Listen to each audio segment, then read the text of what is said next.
Le voyage dans l'espace étoilé. Dans un petit village au bord de la mer, vivait un jeune inventeur nommé Émile. Émile était passionné par les étoiles et l'espace. Chaque nuit, il regardait le ciel et rêvait de voyager dans les étoiles.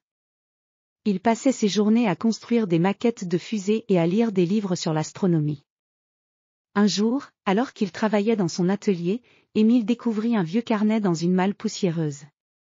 Le carnet appartenait à un célèbre astronome, Monsieur Lefebvre, qui avait autrefois rêvé de voyager dans l'espace. Le carnet contenait des dessins et des notes sur une fusée spéciale, capable de voyager au-delà des étoiles. Émile était très excité. Il décida de réaliser le rêve de Monsieur Lefebvre et de construire la fusée. Il se lança dans le travail avec détermination, en suivant les instructions du carnet. Il passa des jours et des nuits à assembler les pièces de la fusée, à tester les moteurs, et à vérifier les systèmes de navigation. Une fois la fusée terminée, Émile invita ses amis à une cérémonie de lancement. Ses amis étaient Léon, un ingénieur brillant, et Clara, une astronome curieuse. Léon avait une grande connaissance des mécanismes et des machines, tandis que Clara était passionnée par les étoiles et les planètes. Léon inspecta la fusée avec attention et donna son approbation. « Émile, tu as fait un travail remarquable. La fusée est prête pour le voyage.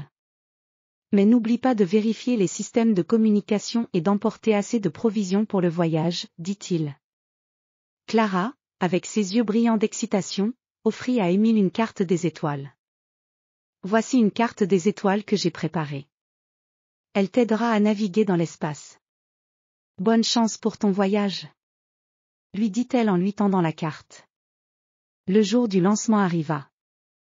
Émile monta à bord de la fusée, avec son carnet de notes, la carte des étoiles, et un sac de provisions. Les villageois se rassemblèrent pour assister au départ. Tout le monde était curieux et enthousiaste de voir Émile partir pour son voyage spatial. La fusée décolle avec un rugissement puissant. Émile sentit une grande excitation et une légère nervosité. Les moteurs de la fusée grondaient et la fusée s'éleva lentement dans le ciel, traversant les nuages et se dirigeant vers l'espace infini. Au fur et à mesure que la fusée quittait l'atmosphère terrestre, Émile admirait la vue spectaculaire des étoiles scintillantes et de la Terre qui devenait de plus en plus petite.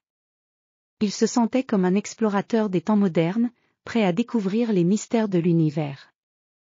La fusée entra dans l'espace cosmique, où Émile observa des panoramas époustouflants, des nébuleuses colorées, des constellations scintillantes, et des planètes majestueuses. Il ajusta les contrôles de la fusée en suivant la carte des étoiles et navigua vers une constellation lointaine.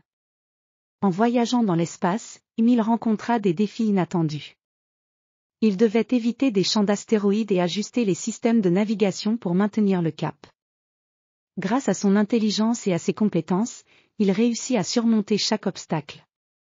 Un jour, alors qu'il explorait une nouvelle région de l'espace, Émile découvrit une étrange planète lumineuse. La planète était recouverte de cristaux brillants qui émettaient une lumière douce et chaleureuse. Émile décida d'atterrir et d'explorer cette planète mystérieuse. En posant la fusée sur la surface de la planète, Émile sortit et fut accueilli par une lumière douce et réconfortante.